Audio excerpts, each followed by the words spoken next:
Attention gamers, please sit back, relax, and listen to the calming tone of my voice as I translate what will one day be the only way Vex's story should be told. The scene is said to be set around midday noonish as a young sex-deprived gothic teen is just waking up on the Shadow Isles, the ghetto butthole of Runeterra, once a land of League's life, liberty and the pursuit of LP. It's now more tainted than a dirty anus, crime-ridden and overtaken by menaces like Thresh, who slid under the radar as an Amber Alert for Lucian's wife lasted 3 eternities. Now it's as barren as a PUBG lobby constantly marinating in a pollution cloud on bar with something you'd see in Bangladesh, and today this shadowy smoke is at an all-time girth, giving our depressed Debbie her favorite weather to be a little happiness-ridden shit all day. You can hear moans and groans flying through the skies like there is an eternal ghost orgy taking place as these hopeful specters approach Vex on this gloomy morning, and like simps spamming the same highlighted copy pasta in Twitch chat, they are hopeful she'll give them an ounce of attention. They ask if she'll play again, the game being unknown to the audience at this point, and she reluctantly gives in like a tired housewife who's been feeling her husband's morning wood annoyingly poking at her back since the early hours of dawn. But she is adamant about not having to be the gravedigger this time, which I still don't know what game they are playing, but that indeed sounds like the always autofilled short end of the shit stick roll in whatever it is. But from her back there's a floating queef equivalent of a stuffed animal named Shadow, volunteering to dig the graves, which provokes some dialogue between her and her little pollution pal, where she argues that she will be stuck doing it too, implying that her and Shadow are like tethered to each other at the tit. But Shadow gives her those big puppy dog eyes that any emission from an 18-wheeler's exhaust pipe turned childhood companion would do, and she gives in, saying, "Okay, you little shit spirits, we will be the grave diggers so you can all go," making any quote-unquote normie wonder what the hell the objective of this game will be. Shadow covers its eyes and starts to count all the way to 100 as if death didn't already make this the most dramatic Squid Games-esque version of hide and seek already, as the stupid specters all make like some fat titties and bounce. But leave it to Vex, being a no fun for you piece of shit, doesn't bother closing her eyes as she's cheating the system worse than someone who plays Viego in solo queue, and in the distance among sexless sirens she sees a chipper chipmunk, ears more erect than a Viagra demonstration test dummy with the annoying ass tones of a yordle coming through the fog. "Small fry? Is that you?" the plump pedo looking furball yells as he comes closer. Vex is all like, "Aw fuck, don't tell me it's my creepy uncle," and sure enough he gets through all fog right up into her face and says, "What's up girl, it's your Uncle Milty," to which she's like, "Bruh, aren't you not allowed this close to a group of children legally or some shit, why are you here?" And he's like, "Can't a fat chipper self-proclaimed Chad play with his little small fry?" And for the record she friggin' hates that nickname, so she's a little pissy pants over his presence, and it's also distracting the specters who are like popping out of their hiding places going, "The fuck is this?" So embarrassed and annoyed that her pervy uncle, reeking of gamer girl bath water that he buys in bulk, ferments, and then uses as perfume, is messing with the non-normie stig she's got going on. She's all like, "Hey asshole, tell me what you want so that you can piss off wanker." To which Uncle Milty, the yordle MILF admirer, is all like, "Look home fry, I'm here because your parents, they are worried sick about you and the fact that you are living in this shithole, sleeping around with ghosts, being a glass half empty type of toxic League of Legends solo queue player, and they don't know where it all went wrong. Your dad even got his own dick tested for depression to try and identify the source." Then he tells her she needs to go home, at least for a visit, which Vex responds with a melancholy symphony of no's and highly negative remarks about his appearance. But there's a reason Uncle Milty has the most restraining orders of any rabbit in Runeterra, and that's because he can't grasp the concept that no means no, so he queefs out some magical rainbow portal which operates similar to the barred terrain tunneler Fuckboy Express and starts pulling her in.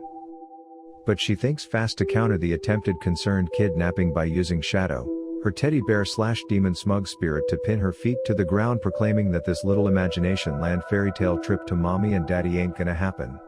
Milty is all like, "Girl, look around, you are living in a dead crime-ridden shithole," and she's like, "Yeah, this shit turns me on if you haven't noticed," to which he responds that she's just been away from home too long, which is adorably called Bandlewood, where all the yordles live, and you can just picture a cute Easter rabbit Timo in a bright forest hopping around planting stealthy eggs on that ground because he's actually a piece of shit and everyone hates him because he's actually a little slimy slut that no one likes. Screw you if you play Timo, sorry Monko. But anyways, this little yordle's now acting like one pep talk almost worked on the little tormented toddler until she snaps out of it and goes full-blown Socrates-level philosophical on her plump pervy uncle's ass. "What's the point of Bandlewood? What's the point of being a yordle? What is the point of life? She actually asked that, which confirms that she belongs in League of Legends, specifically solo queue, but before her fat uncle can remember that his tongue is used for talking in addition to deep-throating donuts and answer, she does it for him. There's no point, she says, thinking she's all like teenage Ben Shapiro in her arguments, stating that we are all just wads of magic and we don't get to decide anything, our family, who we are, what we do, we are just drifting by like dead leaves with no control over anything. And at this point I would have dead-ass thought Vex was an ADC if I hadn't seen her abilities, but the Muff Muncher Milty counters her argument by saying the happiness is where it's at, girl, and spreading that shit like butter on sad little shitters is the purpose of life. To which she's just like, nah, happiness elo decays like a mofo, I'm gonna need something more convincing than that shit, as she goes on a rant listing all kinds of things that live and make people happy and then die a miserable unmemorable death like the no one normies they are. To which her uncle has now been promptly planted on his round ass, perplexed at how this little douchey depressed stick of hair dye just rocked his world, saying how he never really thought of it that way, his eyes tracing back and forth as if he has tabs of 18 different OnlyFans pages lined up at once side by side, deep in thought, until Vex interrupts it saying, yes uncle shit face, I'm not trying to burst your little bitch bubble, but the whole point of life is death. Death?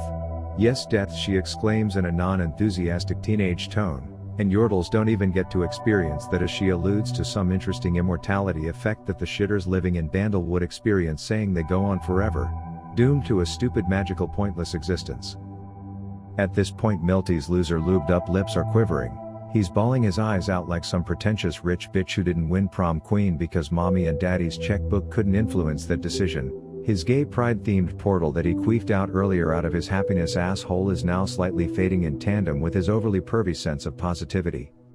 That's so awful, he cries like a loser defeated because he had a Janna jungle, to which Vex is just like, good talk now, piss off buddy, go gorge yourself in cotton candy or some shit. To which he runs off in the mist wailing like a certified baby back bitch, bringing every specter out of their hiding place wondering what the hell is going on. He disappears out of sight, his cries eventually fading into the fart clouds as Vex calls the group of ghosts back in and says, okay you shitters, one more game, and since I just ruined that fat loser's entire outlook on life, I'll even be the grave digger this round. If you enjoyed this translated ASMR lore reading of Vex's story and are either new here or a repeat viewer of the shenanigans I put out, please slap the like button silly and subscribe, as it helps promote my videos in front of a wider audience, which helps me out and it helps you out too if you actually want to see more of my videos promoted to you in the future. So with that, Rav out. I'm popping, I'm not gonna stop when the haters come knocking, so tell them kick rocks, shoot off like a rocket and fill up my pockets, make way for the boy cause I got this shit locked. They ask how I rap like I am the baby, your girl in my DMs and she going crazy. She asked to come over, I'm telling her maybe. I'm busy, I'm chasing the check. 150 I spent on my neck, but no really that's nothing compared to my jet. You're looking silly cause you're in your feelings, but really old Rabby's up next. I woke up this morning, I rolled out of bed and I thought to myself, dang it, I did it again man, I slept in my Cartier belt. Lil homie, he crazy, he'll hop you for free, better watch how you're talking to me. I would be heated if I were you two getting sunned by a text to speech.